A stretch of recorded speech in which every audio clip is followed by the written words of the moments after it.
How to schedule a conference call on JoinMe. If you wish to host a scheduled meeting, please create an account and sign in on the Android app.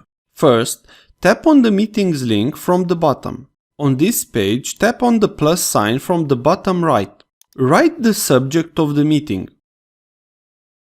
Select if you wish to use your personal link or one-time code. Select the time of the meeting. You can select the time zone of the conference call.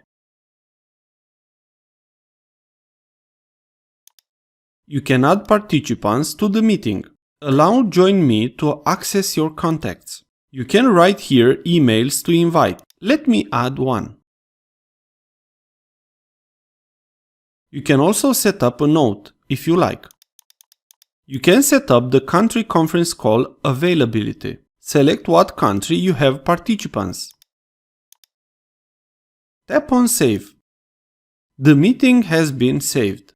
If you wish to start the conference call, just tap on the conference call and tap on the Start button. You will have the same option as you usually host a conference call.